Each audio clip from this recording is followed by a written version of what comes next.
Maggie Biskupski, une policière, s'est tuée hier avec son arme de service à son domicile dans les Yvelines. Attention, on ne connaît pas les raisons de son geste tragique, mais cette policière de la BAC était le porte-parole de l'association Mobilisation des policiers en colère, la présidente.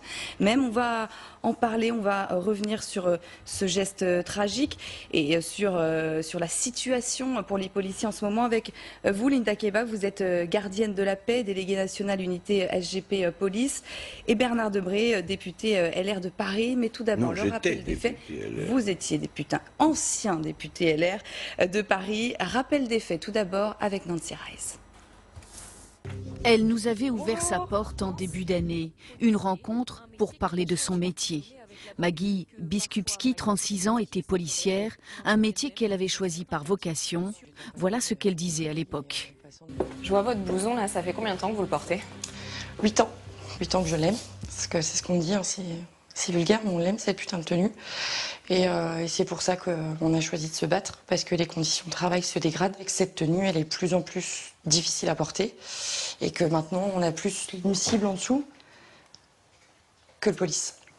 Police, un mot qu'elle avait du mal à prononcer, une colère qui datait du 8 octobre 2016.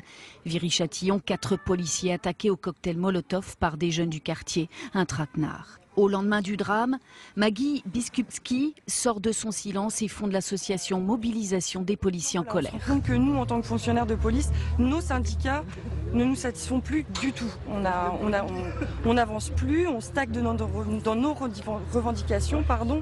Donc on va essayer de faire bouger les choses. Porte-parole du mal-être dans la police, Maggie Biskupski expliquait en juillet dernier, en pleine affaire Benalla, être flic, c'est une vocation, mais c'est aussi un sacrifice lourd de conséquences. Un sacrifice lourd de conséquences, c'est en tout cas ce que vous pensez cet après-midi, Linda? Tout d'abord, en fait, rendre hommage à Maggie pour son combat. Et également à Guillaume, que j'ai eu au téléphone il y a quelques heures, qui est effondré. Maggie était avant tout, il faut garder cette image, une battante. C'est l'image que, en tout cas, Guillaume Lebeau, qui est membre du MPC, porte-parole de cette association, veut que l'on garde. Et en son honneur, il faut garder cette image d'une femme qui était courageuse et forte. Et il est important de le dire, qui a fait bouger les lignes. Elle a fait bouger les lignes dans beaucoup de choses, aussi bien au sein de l'administration qu'au sein des représentants classiques. Il n'y a pas une organisation syndicale, il n'y a pas un fonctionnaire de l'administration qui vous dira Maggie Biskupski n'y est pas pour quelque chose aujourd'hui dans ce changement de l'opinion publique vis-à-vis des policiers. Et en ça, on doit lui rendre hommage et saluer son courage. Elle a inspiré beaucoup d'entre nous. Et c'est une femme, ça reste une femme incroyablement forte. Elle avait des méthodes qui n'étaient pas celles des organisations syndicales, mais au-delà des polémiques, en toute humilité, on doit dire aujourd'hui que Maggie a fait bouger les choses. Et finalement, quand elle a pris la parole, on a dit qu'elle était sortie de son droit de réserve. Alors le devoir de réserve, c'est ce qui est en fait choquant et désolant. Quand on entend des tweets de personnes qui disent on a entendu la colère des policiers, on a écouté la parole des lanceurs d'alerte, que nous sommes pour beaucoup et dont Maggie Biskupski était, enfin dont elle faisait partie, et qu'en échange on leur colle une enquête à l'IGPN, parce que je tiens à rappeler que Maggie, Guillaume et 2 autres collègues de leur association font encore l'objet d'une enquête IGPN pour être sortis de leur devoir de réserve. Mais le devoir de réserve, c'est l'absence de neutralité, c'est la diffamation contre son institution, ce n'est pas dire la vérité.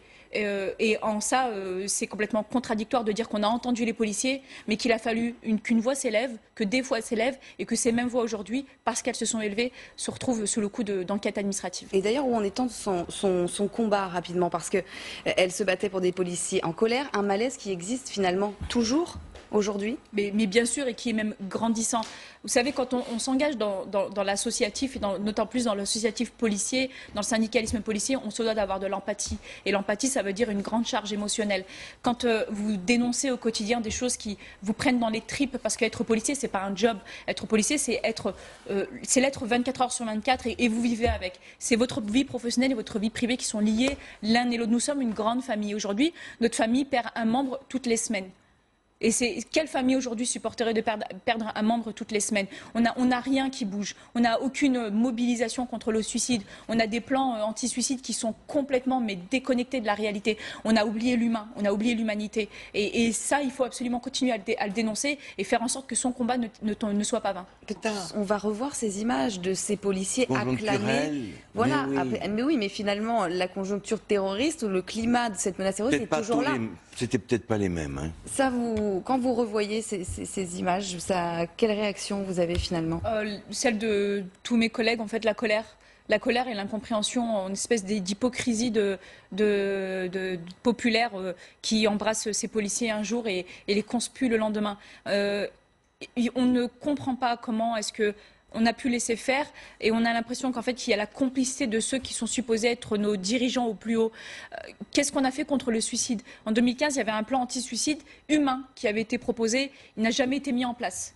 En 2018, on nous en propose un qui est complètement déconnecté de la réalité, où on nous parle d'espace de convivialité avec une machine à café, alors qu'on a des chefs de service qui exigent des effectifs qu'ils soient constamment en patrouille et qui ne communiquent pas entre eux. On a complètement déplacé l'humain des services de police. On est constamment avec des technocrates qui nous imposent des politiques du chiffre. Tout ce que finalement Maggie a dénoncé ces derniers mois. Et puis on entend aujourd'hui dire qu'on ne comprend pas le malaise des policiers, mais en fait il est suffisamment aisé à comprendre ce malaise. Il suffit juste de remettre l'humain au centre. Vous êtes optimiste pour la suite? C'est-à-dire comment remettre l'humain au centre là? Mais il faut peut-être changer aussi les personnes qui conseillent, parce que il y en a assez de ces technocrates qui se contentent de statistiques et de chiffres sur les papiers, sans tenir compte en fait finalement que les policiers ne sont pas que des matricules, que des temps pleins, puisque c'est comme ça qu'on appelle les fonctionnaires aujourd'hui, non pas des agents, même pas, on les appelle des temps pleins. On les juge en fonction de leur capacité ou non à travailler à temps plein et leur capacité à apporter du chiffre. Et quand on décidera un jour d'appeler les fonctionnaires par leur nom et de les considérer comme des agents avant tout de la sécurité et de la paix publique, et ben peut-être qu'on pourra améliorer les choses. Il y a une chose qui est importante à noter, c'est que la police ne connaît pas la crise. Ah, c'est sûr si on était coté au CAC 40, il y a longtemps qu'on aurait eu de vrais programmes de mobilisation contre le suicide, mais de véritables. Aujourd'hui, on nous balance des choses qui sont complètement incohérentes, des choses qui coûtent pas grand-chose en final, peut-être même qui sont même pas perçues par les chefs de service, voire certains qui les rejettent. Notamment, par exemple, il est important de préciser, il y a récemment 1 million qui ont été débloqués, 1 million d'euros qui ont été débloqués c'était une prime de cohésion qui ont été versés dans l'ensemble des services pour pouvoir créer en fait une action de cohésion entre les effectifs. Alors il y a des services qui ici et là ont créé une journée de cohésion, d'activité avec les effectifs pour ouvrir le dialogue. Et puis par exemple il y a 2 commissaires, 2 commandants dans des CRS du Sud-Ouest qui n'ont même pas donné suite et qui n'ont même pas pris les primes. Sans parler des chefs de service qui ont décidé de repeindre les murs des toilettes sans aucune considération pour leurs agents. En fait aujourd'hui on en est là. On en est avec une hiérarchie qui est complètement déconnectée de la réalité et qui suit la politique du chiffre, et on est avec une déshumanité. Rendez l'humanité aux policiers. Rendez l'humanité aux policiers. Retrouvez toute notre actualité sur videopolice.com, la chaîne YouTube d'Unité SGP Police.